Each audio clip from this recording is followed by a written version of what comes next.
गरीब सास बहू के घर अमीर का खाना। सज्जनपुर गांव में एक बेहद ही गरीब सास अपनी 3 बहू के साथ रहती थी। एक दुखद दुर्घटना में उसके तीनों बेटे चल बसे। ऐसे में पैसों की तंगी के चलते सास बहू का जीवन गरीबी में इस कदर गोते लगाने लगा कि वह दाने दाने पर मोहताज हो गई।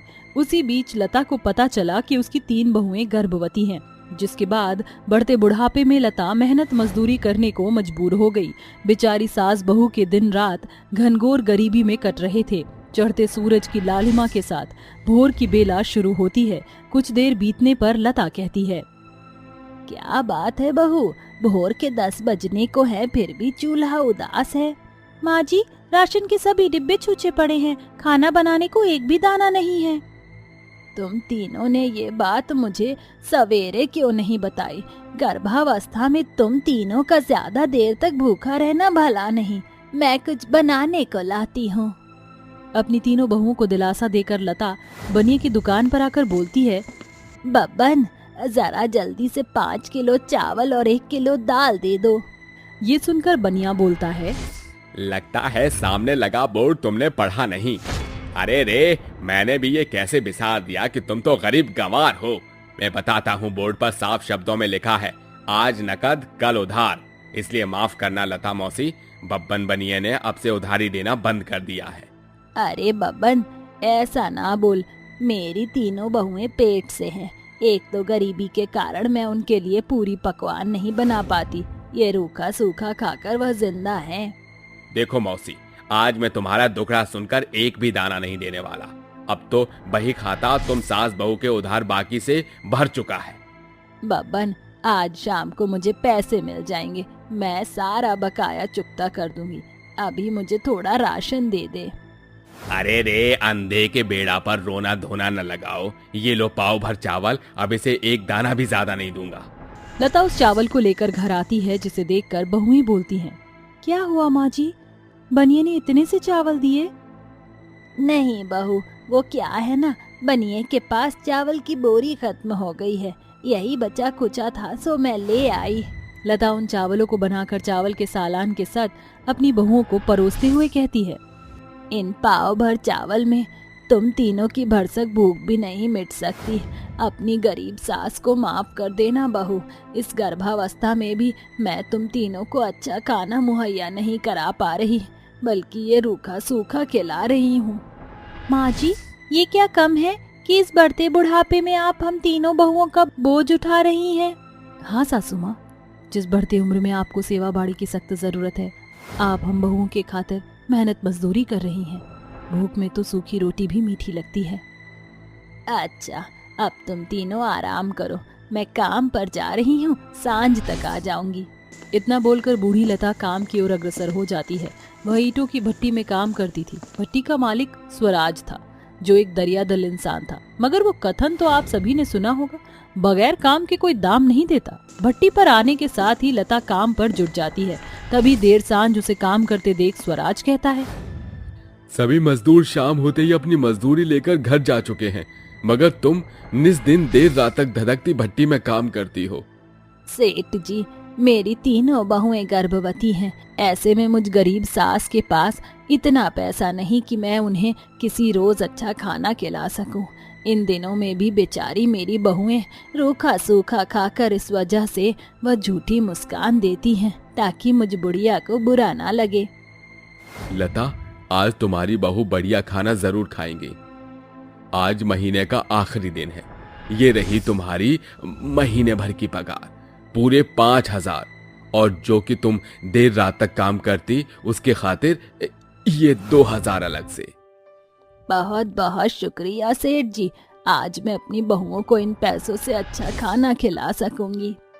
लता पैसे लेकर घर चल देती है। तभी सुनसान डगर पर खड़ी एक गर्भवती भिखारिन कहती है, काकी, कुछ खाने को दे दो, मुझ भिखारन पर तरस खाओ। मैं गर्भवती हूँ, 2 दिन से भूखी हूँ। उस भिखारिन को भूख से छचनता देखकर लता भाव विभोर हो जाती है। अचानक उसे उस भिखारिन के भेष में अपनी बहुएं दिखाई पड़ जाती हैं, जिसे देखकर उसकी आंखों से आंसू छलक जाते हैं। सुनो बेटी, तुम रो मत, ये कुछ पैसे रख लो, इससे कुछ खरीद कर खा लेना। अगर मेरे बूढ़े कंधे पर 3-3 बहुओं का बोझ ना होता तो मैं सारे पैसे तुम्हें दे देती। अरे काकी माँ, ये तो आपका बड़प्पन है जो आपने एक ही पलचिन में बिना कुछ सोचे ये 500 रुपए मुझे दे दिए, वरना मक्खर रईस लोगों के जेब से तो हम जैसे गरीब के लिए एक पाई भी नहीं निकलती। बची कुची पैसे लेकर लता अपने घर की ओर बढ़ जाती है। तभी उसके हाथ में पैसे देखकर 2 गुंडे उसे घेर लेते हैं। अरे बुढ़िया, ये गड्डी हमें दे दे। नहीं, ऐसा मत करो। मैंने महीने के 30 दिन हड्डियां तोड़कर बड़ी मुश्किल से ये पैसे जोड़े हैं।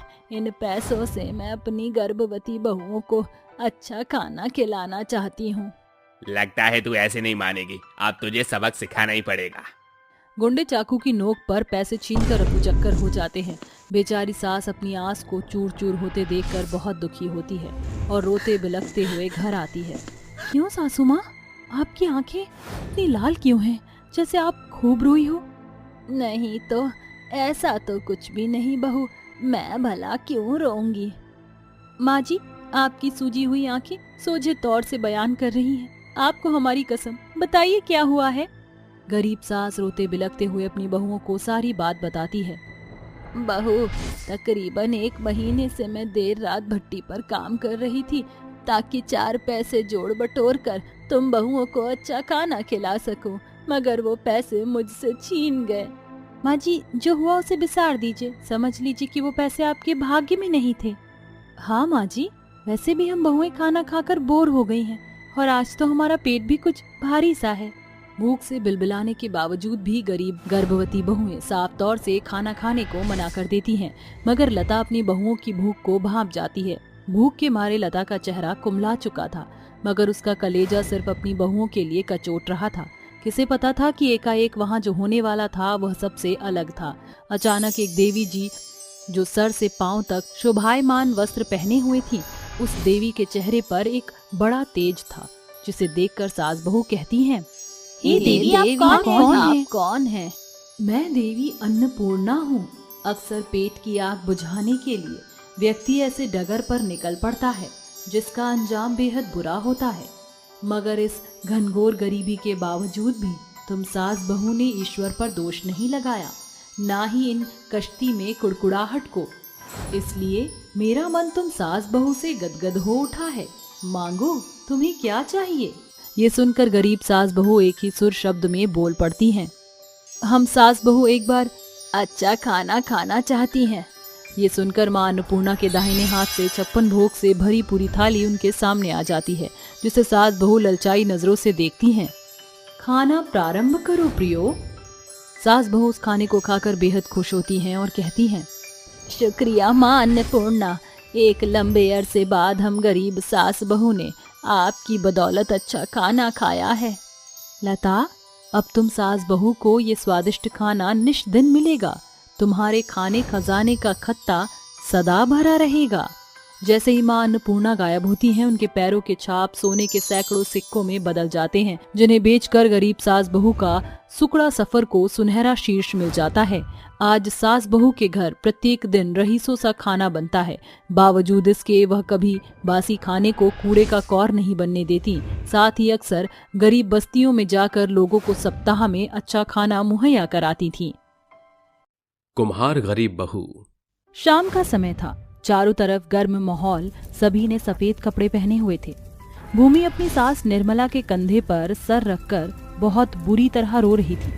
उसके सामने उसके पति रवि की चिता जल रही थी। एक दुर्घटना के दौरान उसके पति की मृत्यु हो गई थी। भूमि का पति एक कुम्हार था और वह बहुत गरीब लोग थे। उसके पति के मरने के बाद उसकी सास निर्मला और उसके बेटे की जिम्मेदारी भूमि के सर आ गई थी। रवि का अंतिम संस्कार करने के बाद सभी अपने अपने घर चले जाते हैं। वहीं निर्मला भूमि के साथ अपने घर लौट आती है। तभी निर्मला भूमि से कहती है, बहू, अब हम लोग क्या करेंगे? हमारा जीवन बिल्कुल अधूरा हो गया है। माँ जी, आप कैसी बात कर रही हो? अगर रवि जी इस दुनिया में नहीं रहे तो क्या हुआ? मैं और मेरा बेटा तो आपके साथ है। बिना आदमी के जीवन सरल नहीं है बहू, तुझे मैं कैसे समझाऊं? माँ जी, आप चिंता क्यों करती हो? रवि जी की सारी जिम्मेदारी मैं निभाऊंगी। उस रात भूमि अपने घर में खाना बनाकर अपनी सास और अपने बेटे को खाना खिला देती है और सो जाती है। अगले दिन सवेरे होते ही वह अपने घर के सभी कामों को निपटाकर मिट्टी के बर्तन बनाना शुरू कर देती है और अगले दिन बर्तनों को बाजार में ले जाकर बेचना शुरू कर देती है। बर्तन ले लो, बर्तन, मिट्टी के बर्तन, प्यारे प्यारे बर्तन। अरे सुनो जरा, मुझे 2 मिट्टी के प्याले तो देना जरा। ये लीजिए आपके मिट्टी के प्याले। लाओ, बहुत बहुत शुक्रिया तुम्हारा। धीरे धीरे उसका काम चलने लगता है। अब वह मिट्टी के बर्तनों के साथ साथ गुलदस्ते, मिट्टी के खिलौने, मिट्टी से बने हुए गमले बनाकर बेचना भी शुरू कर देती है। नई नई चीजें गांव वाले खरीदने लगते हैं, लेकिन समय के साथ साथ गांव में भी शहर जैसी चीजें आनी शुरू हो जाती हैं, जिसके चलते भूमि के मिट्टी के बर्तन बिकने कम हो जाते हैं। एक रोज, बर्तन ले लो, बर्तन, मिट्टी के बने हुए प्यारे प्यारे बर्तन। उस दिन भूमि को सुबह से शाम हो जाती है, लेकिन उसका एक भी बर्तन नहीं बिक पाता और ना ही एक भी मिट्टी से बना हुआ खिलौना बिक पाता। जिसके बाद वह अपने सभी बर्तनों को टोकरी में भरकर अपने सर पर रख लेती है और वहां से अपने घर के लिए निकल जाती है। रास्ते में चलते चलते एक बहुत तेजी से कार आती है। भूमि की उस कार से टक्कर होने वाली होती है। इतने में कार में बैठा आदमी जोर से ब्रेक लगा देता है, जिसकी वजह से भूमि के सभी बर्तन जमीन पर गिरकर टूट जाते हैं। तभी भूमि गुस्से से कहती है, अरे ओ बाबूजी, अंधे हो क्या? दिखाई नहीं पड़ता? हर इतनी बड़ी औरत चलते हुए रास्ते पर दिखाई नहीं दी तुम्हें? तभी कार के अंदर से एक पृथ्वी नाम का लड़का निकलकर बाहर आता है, जो भूमि को देखकर उसकी खूबसूरती पर मोहित हो जाता है। अरे अंधे के साथ बहरे भी हो क्या? मेरी बात समझ नहीं आ रही तुम्हें? ओहो, मुझे माफ कीजिएगा, मुझसे गलती हो गई। तुम्हारी एक गलती की वजह से देखो मेरा कितना नुकसान हो गया। भूमि के इतने सारे मिट्टी के बर्तनों को टूटा हुआ देख पृथ्वी अपनी जेब से पैसे निकालकर भूमि को पकड़ाने लगता है, लेकिन तभी भूमि कहती है, अपने पैसे अपने पास रखो, मुझे तुम्हारे पैसों की कोई जरूरत नहीं है। मैं अपनी मेहनत करके दोबारा से इन मिट्टी के बर्तनों को बना लूंगी। इतना कहकर भूमि वहां से निकल पड़ती है। वहीं दूसरी तरफ भूमि पृथ्वी के दिल और दिमाग में जगह बना चुकी थी। जिसके बाद पृथ्वी अपने पिता दुर्योधन के घर पहुंचता है, जो कि गांव के मुखिया थे। अरे वाह बेटा, आ गए तुम। तुम्हें देखकर तो दिल को सुकून मिला है। दुर्योधन अपने बेटे पृथ्वी से खूब सारी बातें करता है, जिसके बाद वो लोग खाना खाकर रात के समय सो जाते हैं। वहीं दूसरी तरफ बेचारी भूमि को उसके मिट्टी के बर्तन टूटने की वजह से रात के समय मेहनत करनी पड़ जाती है। वह पूरी रात मिट्टी के बर्तन और खिलौने बनाती रहती है। अगले दिन जब भूमि बाजार में मिट्टी के बर्तन बेच रही होती है, तब वहाँ पृथ्वी घूमता हुआ पहुँच जाता है। जैसे ही उसकी नजर भूमि के ऊपर पड़ती है, वह उसे छुपकर देखने लगता है। अरे बहन जी, यहाँ आओ, यहाँ देखो कितने प्यारे प्यारे मिट्टी के बर्तन हैं। इतने अच्छे बर्तन आपने कहीं नहीं देखे होंगे। भूमि काफी देर से अपने मिट्टी के बर्तन बेचने की कोशिश करती है, लेकिन कोई भी उसके मिट्टी के बर्तन नहीं लेता। जिसके बाद वह मायूस होकर चुपचाप बैठ जाती है। पृथ्वी ये सब छुप कर देख रहा होता है। जिसके बाद वह उसकी दुकान में आता है। अरे वाह, तुम तो बहुत ज्यादा टैलेंटेड हो। एक रात में तुमने इतने सारे बर्तन बना भी लिए, और देखो तो ये छोटे छोटे गमले कितने सुंदर लग रहे हैं। क्या मैं इन्हें खरीद सकता हूँ? मेरे मिट्टी के बर्तनों को छूना भी मत। मैं तुम्हें अपने बर्तन नहीं बेचना चाहती हूँ। जाओ यहाँ से, चले जाओ। लेकिन मुझे तो ये सारे बहुत पसंद है, पर मैं ये सभी खरीदना चाहता हूँ। बताओ क्या कीमत है इनकी? अगर तुम्हें ये लगता है कि तुम मेरे सारे मिट्टी के बर्तन खरीद कर मुझ पर एहसान करोगे, तो मैं ऐसा होने नहीं दूंगी, समझे तुम? मुझे तुम्हें अपना एक भी बर्तन नहीं बेचना। जाओ यहाँ से, चले जाओ। भूमि की ये बात सुनकर पृथ्वी कुछ नहीं कहता और वो वहां से चला जाता है। जिसके बाद वह अपने नौकर को भेजकर भूमि के सभी बर्तन खरीद लेता है। ये बात भूमि को पता नहीं चलती, क्योंकि भूमि इस बात से अनजान थी कि पृथ्वी उसी के गांव के मुखिया का बेटा है। अब रोज रोज पृथ्वी किसी न किसी बहाने से भूमि को देखने के लिए उस बाजार में घूमना शुरू कर देता है। ये बात भूमि को समझने में देर नहीं लगती, लेकिन फिर भी वह उसकी तरफ ध्यान न देकर अपने काम पर ध्यान देती है। पृथ्वी भूमि से प्यार करने लगता है। ये बात मुखिया का एक नौकर कालू जाकर मुखिया से कह देता है। अरे मालिक, ये अंदर की बात है। छोटे साहब जी उस विधवा के चक्कर में पागल होते जा रहे हैं। वो उससे प्यार करते हैं।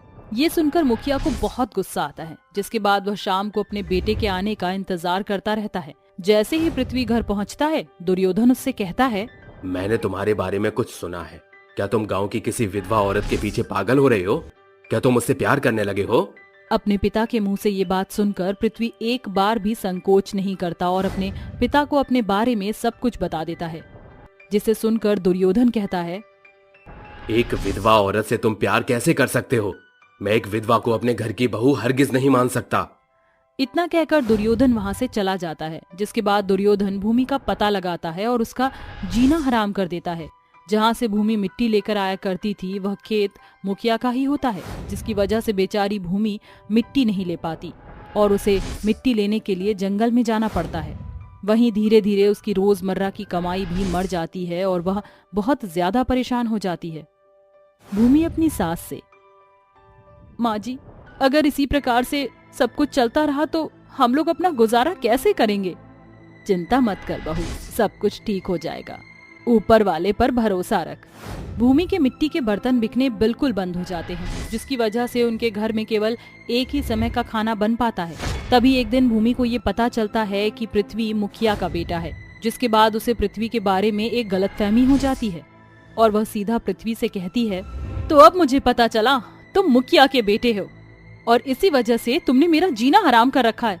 अरे तुम्हारे पिताजी इतने अच्छे इंसान हैं और तुम इतने खुदगर्ज। आज के बाद मुझे अपनी शक्ल मत दिखाना। भूमि के मुंह से इतना कड़वा सुनकर पृथ्वी बहुत हैरान रह जाता है, जिसके बाद पृथ्वी को ये समझने में देरी नहीं लगती कि आखिर उसके साथ क्या हो रहा है। वो सीधा अपने पिता के पास जाता है और उन्हें खरी खोटी सुनाने लगता है। अरे कैसे इंसान हो आप? क्या आपको अपने बेटे की खुशी पसंद नहीं? एक बाप होकर आपने अपने बेटे के साथ ऐसा किया? मैं आपको कभी माफ नहीं करूंगा। मैं आपका गांव छोड़कर हमेशा के लिए जा रहा हूँ। पृथ्वी की ये बात सुनकर दुर्योधन को उसकी गलती का एहसास हो जाता है, जिसके बाद वह सीधा भूमि के घर जाता है और उससे अपने किए की माफी मांगता है। जिसके बाद वह भूमि का हाथ अपने बेटे पृथ्वी के लिए मांग लेता है। भूमि पृथ्वी की अच्छाइयाँ देखकर उससे शादी कर लेती है और अपने जीवन में आगे बढ़ती है। लालची पाव भाजी वाली सास बहू। बच्चे बूढ़े सबकी पसंद पिंटू के पाव भाजी। आओ भैया खाओ मसालेदार गर्मा गर्म पाव भाजी। बाजार के बीचों बीच पिंटू अपने पाव भाजी का ठेला लगाए खड़ा था, जहाँ से गुजरने वाली सत्यवती और बिंदु नामक दो सास बहू आपस में बात करती हैं। देख लो सासू माँ, लोगों में पाव भाजी खाने की इतनी होड़ मची है कि सैकड़ों लोग इसे घेरे खड़े हैं। ये पिंटू पाव भाजी वाला अच्छे नोट छापता है। बहू तभी तो इस पाव भाजी के भरसक कमाई भर से चौरस घर बार बना चुका है। और तो और माँ जी, बच्चों को भी प्राइवेट स्कूल में पढ़ा रहा है। बात करते हुए दोनों सास बहू घर आती हैं, जहाँ महेंद्र की गोदी में बैठा 7 साल का चिंटू पूछता है, माँ, दादी माँ, आप दोनों मेरे लिए बाजार से क्या लाए हो? तेरे लिए घुइयां और कद्दू लाए हैं, ले रख ले इसे अपने पेट के पिटारे में। अरे भगवान, भला अपने बच्चे के साथ कोई ऐसे बेरुखी से पेश आता है क्या? ये सुनकर बिंदु रोने का स्वैंग रचते हुए कहती है, तो क्या करूं? सारे सुरेनमनपुर गांव में मुझे जितनी बेबस माँ कोई नहीं होगी। अपने बच्चे को एक पाई की चॉकलेट भी नहीं ला सकती। तुम नाप तोल कर पैसे जो देते हो। तुम्हारे हटीले स्वभाव से उकता गया हूँ मैं बिंदु। मेरी जितनी आमदनी होगी उसी के अनुसार तो घर खर्च दूंगा। चोरी डकैती करने तो नहीं जाऊंगा ना। बेटा, तेरे बाबूजी को स्वर्ग सिधारे इतना बखत बीत गया, मगर इतने बरस बावजूद तेरी पगार 5,000 के पार नहीं पहुंची। इसीलिए हम सास बहू ने तय किया है कि हम कुछ पैसे लगाकर पाव भाजी बनाकर बेचेंगे। सत्यवती अपने जेवर बेचकर जोड़ी हुई जमा पूंजी से पाव भाजी का सामान खरीदती है। भोर सवेर दोनों पाव भाजी बनाकर ठेले पर लादे उन्हें बेचने बाजार आती हैं। आओ भैया आओ, भोजाई आओ और खाओ ताजे गर्मा गर्म पाव भाजी। कुछ देर बाद, माँ जी, एक सवेर से हम सास बहू बाजार में अपने ठेले के साथ धरना दिए हुए हैं, मगर अब तक न एक ग्राहक आया न बोनी बट्टा हुआ। अरे बहू, इस मुए पिंटू पाव भाजी वाले के चलते हमारा धंधा मंदा है। देख ले, सवेरे इसका ठेला पाव भाजी से ठक्कम ठेल भरा हुआ था और देर दोपहर सब सफाचट हो गई। सासू माँ, शायद हमको अपनी पाव भाजी का सस्ता शुल्क करना होगा, तभी हम सास बहू के बनाए पाव भाजी की बिक्री होगी। फिर क्या था, स्वार्थी सत्यवती जोरों शोरों से पाव भाजी की प्रदर्शनी करने लगती है। अरे आओ और खाओ, एकदम सस्ते शुल्क में ताजे मुलायम पाव। दमदार मसालेदार भाजी के साथ। सारे ग्राहक पिंटू के ठेले को छोड़ सास बहू के ठेले पर जम जाते हैं। जहां बहू पाव भाजी बनाती तो सास ग्राहकों के बीच परोसती। देख बहू, सांझ ढलाई, अब हम दोनों को घर की ओर अग्रसर होना चाहिए। हाँ सासू माँ, चिंटू भी हमारी बाट जो रहा होगा। घर आने पर दोनों सास बहू अपनी पहली कमाई के पैसे को गिनती हैं। सासू माँ, पहले ही दिन हम सास बहू ने पाव भाजी से बहुतायत कमाई की। सो तो है बहू, मगर हमने पाव भाजी बनाने में लागत भी तो ऊंची दर की झोंकी थी। सासू माँ, अगर हम चाहें तो लागत की दर बेहद सीमित हो सकती है। जैसे हम ताजी हरी सब्जियों की बजाय कम कीमत की सब्जियां खरीदकर भाजी तैयार करें और पाव बनाने में महज मैदा नहीं बल्कि उसमें आधा आटा इस्तेमाल करेंगे तो इससे लागत अल्प मात्र में लगेगा। लालची सास बहू थोड़ी कमाई से संतुष्ट नहीं रही, इसलिए अब वह दोष युक्त सामग्री से मिलावटी पाव भाजी बनाने लगी। पाव भाजी खा लो भैया, पाव भाजी। सास बहू ने बनाया सस्ता, किफायती, मजेदार, मसालेदार पाव भाजी, खाओ खाओ। सत्यवती की आवाज सुनकर सुब्रमण्यु नामक एक शख्स वहां आकर कहता है, अयो पाव भाजी की प्लेट कितने की देते जी? चाचा, एक पाव भाजी की प्लेट मात्र 50 रुपए में है, जिसमें 4 बड़े पाव, 1 कटोरी भरी पूरी भाजी, साथ ही मक्खन की टिकिया शामिल है। अयो रामा, आज के दौर में 50 रुपया में इतना कुछ मिलेंगे? अयो रामा, जल्दी से 2 बड़े बड़े प्लेट लगा दो। बिंदु फौरन ही पाव भाजी से सजी धजी प्लेट सुब्रमण्यु के सामने परोसती है। भोला भाला सुब्रमण्यु स्वाद स्वाद में पाव भाजी की एक प्लेट तो खत्म कर जाता है, मगर उसी के साथ उसके पेट में हलचल होने लगती है। अयो रामा, हमारे पेट में गड़गड़ होता जी। अरे भाई, गरम गरम पाव भाजी खा रहे हो, इसीलिए पेट में थोड़ी परेशानी हो रही है। भोला भाला सुब्रमण्यु सत्यवती की मिथ्यपूर्ण बात से सहमत हो जाता है और जैसे तैसे पूरी पाव भाजी खत्म करके सास बहू को पैसे चुकता करके चला जाता है। अरे वाह सासू माँ, आप तो बड़ी सयानी निकली। इस पोपटलाल ग्राहक के सामने पाव भाजी की जबरदस्त टिप्पणी की।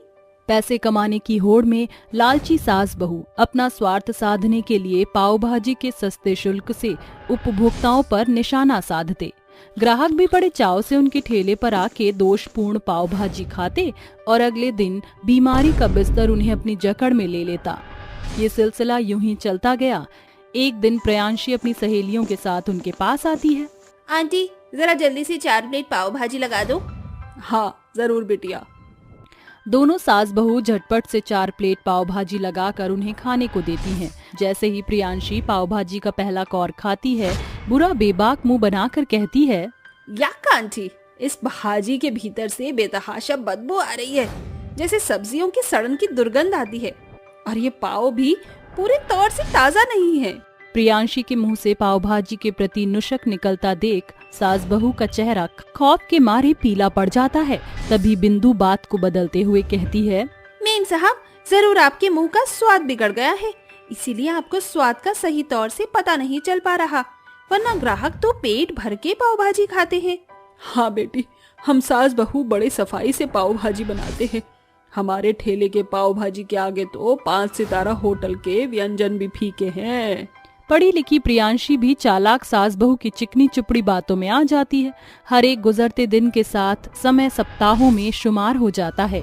एक दिन जब सास बहू देर रात पाव भाजी बेचकर घर आती हैं, तो पिंटू पाव भाजी वाला पहले ही उनके घर में बैठा होता है। अरे ओ मुए, ये क्या घुसपैठिए की नाई हमारे घर में घुसा बैठा है। माँ, पिंटू ने मुझे आपके पाव भाजी का पुख्ता प्रमाण दे दिया है। आप दोनों सास बहू भोले भाले ग्राहकों के साथ सरासर धोखाधड़ी कर रही हैं। अरे महेंद्र, इस पाव भाजी वाले की तौर तरकीब तू नहीं समझेगा। ये हम सास बहू की कमाई से कुड़ता है। माता जी, आप दोनों ने पहले ही मेरे पेट पर लात मार दी, मगर मैंने उल्हाना नहीं दी। मगर ये सवाल ग्राहकों की सेहत का है।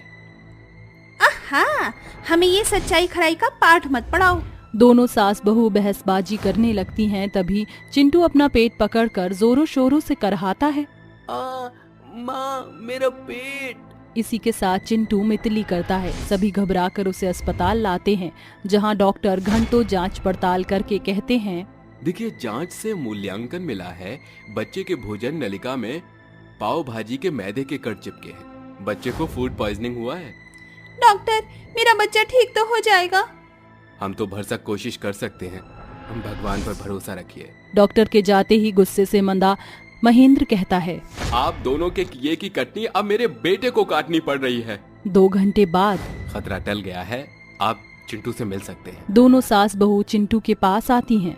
चिंटू, तू चोरी छिपे पाव भाजी खाता था, सच बता। हाँ दादी माँ, रोजाना रात को जो बचा कुचा पाव भाजी आप दोनों घर लाते थे, मैं उन्हें छुपाकर खाया करता था। सॉरी दादी। इस घटना के बाद सास बहू को सबक मिलता है।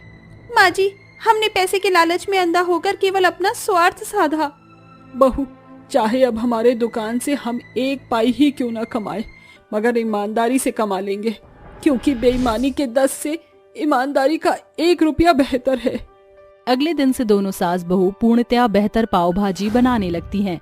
ईमानदारी की कमाई से माँ अन्नपूर्णा ने उन्हें बड़ी बरकत बख्शी, जिससे उन्हें फिर कभी पीछे मुड़कर देखना ना पड़ा। राजा की 3 जादुई काली बेटी। रुक जाओ तुम तीनों रानियों, कहाँ तक भागोगी? हमें अपनी गति को और बढ़ाना होगा। पूरी प्रजा हमारे प्राण लेने की आतुरता में पीछे चली आ रही है। मगधीरा साम्राज्य की पूरी प्रजा राजा हरिश्चंद्र की तीनों काली बेटियों रानी सुकन्या, संयोगिता और अपराजिता के प्राण लेने के पीछे पड़ी थी। अचानक पत्थर से ठेस लगने के चलते तीनों रानियां वहीं गिर जाती हैं। तभी प्रजा मशाल के साथ उनकी ओर बढ़ते हुए कहती है, तुम्हारा ये काला रंग हमारे राज्य के लिए ग्रहण बन गया है, इसलिए आज राजा की काली बेटियों का जीवन बूझकर ही इस राज्य की दशा बदलेगी। ठहर जाइए, हमारे प्राण लेकर आपको क्या हासिल होगा? क्या आप नहीं जानते जो किसी निर्दोष के प्राण लेता है वह पाप का भागीदार बनता है? रानियों के लाख गिड़गिड़ाने के बावजूद गढ़ के लोग उन्हें मशाल की धधकती आग में झोंक देते हैं और राजा की काली बेटियां बिलखते हुए कहती हैं, संयोगिता, अपराजिता, हमारा शरीर जलना शुरू हो गया है। कुछ ही पलछन में हम ढेर हो जाएंगे। शायद यही हमारे सांवले स्वरूप की सजा है। वैसे भी हमारा काला रूप पिताश्री की कुड़हन का कारण था। हमारा खाक हो जाना ही बेहतर है। जैसे ही तीनों काली रानी बहनों के आंसू की बूंद आग में समाती है, आग पूरे तौर से बुझ जाती है। तभी आसमान में ढल रहे सूरज की सुनहरी किरण तीनों रानियों के काले चेहरे पर पड़ती है। उनका चेहरा दूधिया रंग में चमकने दमकने लगता है। ये कैसे हुआ? हमारा काला रंग सुंदरता में कैसे बदल गया? हाँ, आखिरकार ये सब कुछ हुआ कैसे? तीनों रानी ऐसा सोच रही होती हैं कि तभी रथ पर सवार उनके पिता राजा हरिश्चंद्र वहां आकर कहते हैं, मैं बताता हूँ। दरअसल आप तीनों बेटियों का सांवला स्वरूप एक श्राप का असर था। कैसा श्राप पिताश्री? 18 बरस पहले की बात है। तब तुम तीनों बहनों का जन्म हो चुका था। चंद्रिका, तुमने मुझे चांद जैसी 3 बेटियां तोहफे में दी हैं। मेरी तीनों बेटियों के चमकते चेहरे के तेज से पूरा महल जगमग होता देखकर मुझे बेहद हर्ष होता है। तो फिर आपने मेरी तीनों पुत्रियों को कोई तोहफा क्यों नहीं दिया महाराज? महारानी चंद्रिका, मेरी बिटिया बेहद खूबसूरत है, इसलिए उनका तोहफा बेशकीमती होगा। मैं शिकार साधने जा रहा हूँ, लौटते वक्त इनका तोहफा साथ लेकर आऊंगा। राजा अपने घोड़े पर सवार होकर जंगल आते हैं, जहाँ एक खूबसूरत हिरण झरने से पानी पी रहा था। ये तो कस्तूरबा हिरन है, जो अपने खुशबू के लिए जाना जाता है। मिल गया मुझे तोहफा। इस हिरन का शिकार साध कर मैं इसके खुशबू से बना इत्र अपनी बेटियों को भेंट में दूंगा। इसी सोच से राजा हिरन पर बेशुमार बाण चलाता है, जिससे हिरन लहूलुहान होकर कहता है, ए दुष्ट राजा, तुमने बाण से मेरे प्राण लिए। अरे, ये हिरन बोल कैसे रहा है? मैं एक मायावी मृग हूँ। मुझे माफ कर दो, मैं तो अपनी रूपवती बेटियों को तुम्हारी खुशबू से बना इत्र भेंट करना चाहता था, इसलिए भूल से मैंने तुम्हें भेदा। तुम एक सूक्ष्म सुगंध के लिए मेरे प्राण के खोजी ठहरे हो। तुम्हारे बाण से मेरे प्राण नाश होने को है। मैं तुम्हें श्राप देता हूँ कि तुम्हारी तीनों बेटियों की सुंदरता काली काया में बदल जाएगी और पूरी प्रजा तुम्हारा और तुम्हारी बेटियों का तिरस्कार करेगी। हे हिरन, मेरी पाप की सजा का ये श्राप मेरी बेटियों को मत दो। ये एक तपस्वी राजा की नहीं बल्कि एक पिता की गुहार है। हे राजन, मैं अपना श्राप वापस नहीं ले सकता। मगर जिस वर्ष तुम्हारी तीनों बेटियां 18 बरस की होंगी, उनकी काली सूरत की काया पलट हो जाएगी। इतना ही नहीं, उन तीनों रानियों की जादुई जुबान से जो कुछ निकलेगा वो पूरा हो जाएगा। हिरन की मृत्यु के साथ ही श्राप का असर शुरू हो जाता है। राजा की तीनों बेटियां सर से पांव तक काली हो जाती हैं। समय गुजरता है, धीरे धीरे साम्राज्य छिन्न भिन्न होने लगता है। अब 10 साल बीत गए हैं। एक दिन तीनों काली रानी राजा से कहती हैं, पिताश्री, जन्म वर्ष से हम तीनों बहनों ने महल से बाहर कदम नहीं धरे। हम भी आपकी भांति भ्रमण करना चाहते हैं। मेरी प्यारी पुत्रियों, तुम तीनों महल से बाहर नहीं जा सकती। पर क्यों पिताश्री? क्योंकि मैं नहीं चाहता कि कोई भी जन मेरी बेटियों के काले रंग का ठट्ठा उड़ाए। पिताश्री, जमाने के खौफ से हम जीवन जीना तो नहीं छोड़ सकते। अब ईश्वर ने हम बहनों को काले सांचे में ढाला है, तो इसमें हमारा क्या कसूर? आप ही तो कहते हैं ना, भागने की बजाय भय का सामना करना चाहिए। अपनी काली बेटियों का कथन सुनकर राजा उन्हें रथ पर सवार करके नगर में पहुंचते हैं, जहां लोग राजा की काली बेटियों को देखकर कुड़कुड़ाना शुरू कर देते हैं। अरे देख भाई, राजा के संग 3 काली तितलियां। अरे इन तीनों की काली काया शूद्र के समान है। इससे पहले कि प्रजा की बातें मेरी बेटियों के मन को भेद डालें, मुझे महल लौटना होगा। राजा अपनी काली बेटियों को बुरी बातों से बचाने के लिए महल ले आते हैं। गुजरते समय के साथ गढ़ के लोगों के बीच राजा की काली बेटियों के लिए रोष भरने लगता है और आखिरकार वो वक्त आ जाता है जब राजा की बिटिया 18 साल की हो जाती है। पिताश्री, हम तीनों शिव दर्शन को जा रही हैं। सांझ की बेला तक लौट आएंगी। ठीक है मेरी राजकुमारियां, जाइए। तीनों रानी दर्शन को चली जाती हैं, मगर किसे खबर थी कि गढ़ के लोग उनके खिलाफ षड्यंत्र का जाल बुन रहे थे। जब से राजा के घर इन तीनों काली बेटियों का जन्म हुआ है, प्रजा छिन्न भिन्न हो चुकी है। हाँ, राजा की ये काली बिटियां मगधीरा राजगढ़ पर ग्रहण की तरह छा गईं। आज इन बलाओं का जन्म वर्ष है। हर साल के समान अब की बार भी वो शिव दर्शन को आने को ही होंगी। आज उनका जन्मदिन मरण दिन में बदल देंगे। चलो। 18 साल का होते ही हिरन के द्वारा दिया कालेपन का श्राप कट गया। राजन, आपकी बेटियों का श्राप तो कट गया, मगर हमारे बच्चे भूख से बिलबिला रहे हैं। उसका क्या हल है? रानी संयोगिता, अपराजिता और सुकन्या, तुम तीनों की सुंदरता के साथ तुम्हारी जुबान भी जादुई हो गई है। उनसे तुम जो मांगोगे वो अस्तित्व में आ जाएगा। जी पिताश्री, अगर हम जादुई रानियां हैं तो इसी पलछिन इस राज्य के भूखों के खातिर भोजन मुहैया हो जाए। रानियों के जादुई जुबान का कथन पूरा होते ही एक तेजोमय चमक उन्हें घेर लेती है, जिसके बाद 56 भोग से भरपूर भोजन भूखे लोगों के सामने आता है, जिसे देखकर बलवीर बड़ी बड़ी आंखें करके कहता है, अरे ये तो कमाल हो गया। राजा की तीनों काली बेटियों की काया पलट होते ही ये सचमुच में जादुई हो चुकी हैं। राजा की 3 जादुई बेटियों की बदौलत पूरी प्रजा पेट भरकर खाना खाती है, जिसके बाद रानियां अपने पिता के साथ महल लौटती हैं। अगले दिन मगधीरा के महाराजा को प्रजा का प्रणाम। क्या बात है, आप सभी के चेहरे पे चिंता क्यों डूबी नजर आ रही है?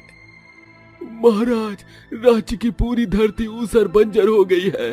साथ ही सभी पोखर सरोवर भी सूख चुके हैं। कुछ कीजिए महाराज। आप सभी चिंता मत कीजिए, राजा की जादुई बेटियों के रहते राज्य उजाड़ नहीं होगा। तीनों जादुई रानियां राजा और प्रजा के साथ राज्य के दौरे पर निकल पड़ती हैं और पोखर के पास खड़ी होकर एक ही शब्द स्वर से कहती हैं, हम तीनों रानी ये हुक्म देती हैं कि इसी पलछिन ये सूखा पोखर पानी से भर जाए। रानी के जादुई जुबान से निकले शब्द के अनुसार पोखर झरने पानी से भर जाते हैं। इसके बाद वह बंजर जमीन और बागान इत्यादि को भी अपने जादू से हरा भरा कर देती है। एक ओर खेतों में फसल लहलहा रहे थे तो वहीं बागों में फूल खिलखिला रहे थे, जिसे देखते प्रजा बोलती है, रानी, हम मूढ़ लोग माफी के काबिल नहीं। हमने आप तीनों की काली सूरत के कारण जो किया वो दंड के योग्य है। ऐसा ना कहो बलवीर, पिताश्री कहते हैं कि राजा के लिए प्रजा परिवार होती है। जो हुआ उसे भूल जाइए। आज मेरी जादुई बेटियों ने अपने राजा पिता का मान बढ़ाया है, इसलिए आज मैं महाराजा हरिश्चंद्र प्रजा के बीच ये घोषणा करता हूँ कि आज से इस राज्य की बागडोर मेरी तीनों जादुई बेटियों के हाथों में होगी। इस तरह कल तक राजा की तीनों काली बेटियों को जो लोग राज्य के अंधेर का कारण कहते हैं, आज उन्हीं जादुई बेटियों के बेहतर बदलाव को देखकर उनकी बड़ाई करते लोगों की जुबान नहीं थकती है। गांव वर्सेस शहर की चुड़ैल बहुएं। रात का समय होता है, चारों तरफ सन्नाटा छाया होता है। इतने शांत माहौल में एक निशा नाम की लड़की अपने कमरे में सो रही होती है। तभी अचानक से उसका कमरा कोई खोलता है। कमरे के अंदर एक औरत की काली परछाई दिखाई पड़ती है। बड़े आराम से सो रही है बहू रानी, आज तो मैं इसे हमेशा के लिए ही सुला दूंगी, जिस प्रकार मैंने अपनी पहली दो बहू शीतल और रागिनी को चैन की नींद सुलाया था।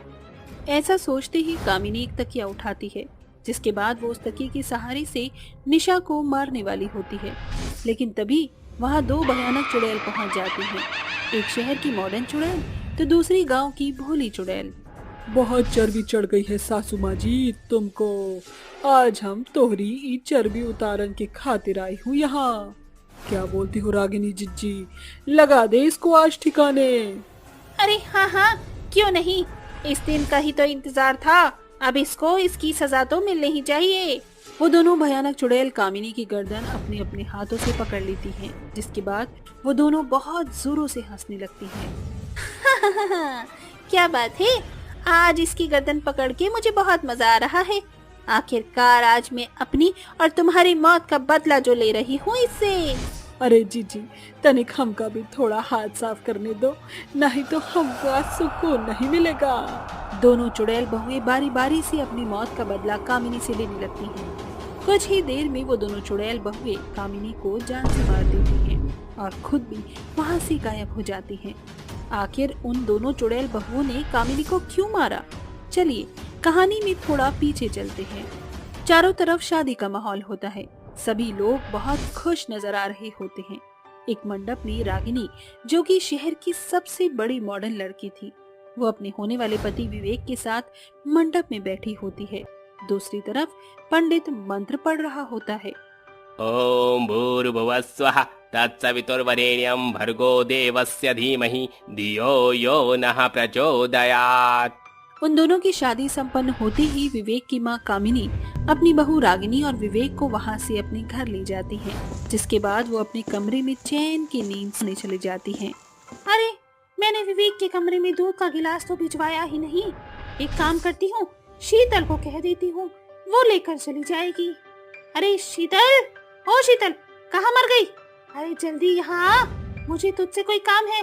क्या हुआ माँ जी, आप इतनी रात क्यों चिल्ला रही हो? अरे बहू, एक काम कर, एक गर्म दूध का गिलास लेकर विवेक के कमरे में चली जा। ये सुनते ही शीतल की आंखों से आंसू आने लगते हैं। माँ जी, ये क्या कह रही हो आप? विवेक जी की सौतन के लिए मैं एक गिलास दूध लेकर जाऊं? तनिको तो हमरे बारे में सोचिए। अरे जैसा तुझे कहा है चुपचाप ऐसा ही कर, नहीं तो तुझे तेरे गांव भिजवा दूंगी और अपनी शहर की बहू के साथ खुशी खुशी यहाँ रहूंगी। और हाँ, रागिनी को ये पता नहीं चलना चाहिए कि तू विवेक की पहली पत्नी है। अगर उसे इस बात की जरा भी भनक लगी तो मैं तुझे जान से मार दूंगी। कामिनी इस तरह अपनी बहू को हर बार ब्लैकमेल करते हुए सभी काम करवा लेती है।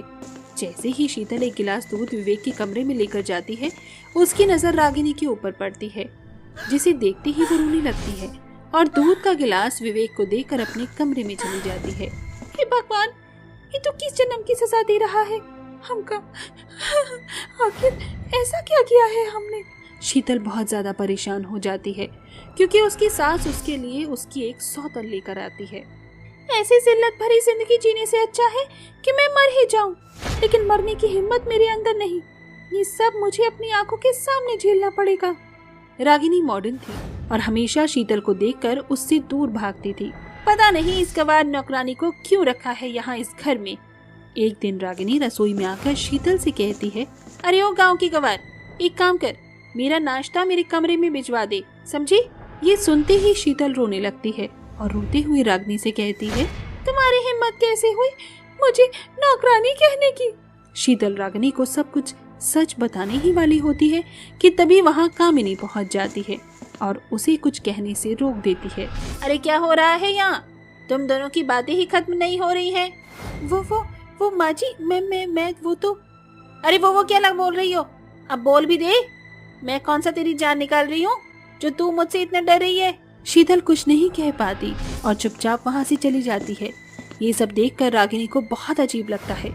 एक दिन रात के समय कामिनी अपने कमरे में आराम से सो रही होती है कि तभी उसके दिमाग में एक ख्याल आता है। अरे मुझे तो कुछ समझ ही नहीं आ रहा। रागिनी दिन प्रतिदिन शीतल के नजदीक आने की कोशिश कर रही है। आज तो शीतल उसे सच बताने ही वाली थी। अगर दूसरी बार इसने सच को बता दिया तो मुझे पोता कैसे मिलेगा? खुद बांझ से तो पोता दिया नहीं गया और ये मेरी बहू रागिनी को भी पोता नहीं होने देगी।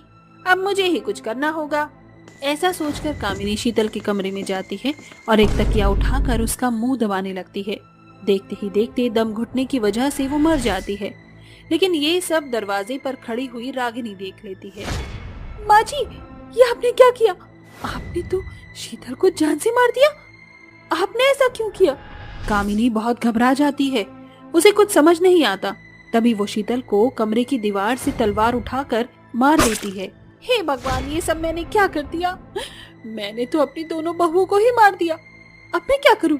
कामिनी चुपचाप अपने कमरे में चली जाती है। लेकिन वहीं दूसरी तरफ रागिनी और शीतल दोनों ही भयानक चुड़ैल के रूप में बदल जाती हैं। ये सब क्या हो गया? क्या मैं सच में मर गई हूँ? मैं तो बिल्कुल एक चुड़ैल की तरह दिख रही हूँ। जो सच मैं तुम्हें जीते जी नहीं बता पाई, वो सच मैं तुम्हें मरने के बाद बताती हूँ। हमारी सास बहुत ही लालची थी। उन्होंने तुम्हारी शादी विवेक से इसलिए करवाई थी ताकि तुम उन्हें एक पोता दे सको, जिसकी वजह से उन्होंने तुम्हें मौत के घाट उतार दिया। इस कामिनी की बच्ची ने हमें इतना बड़ा धोखा दिया।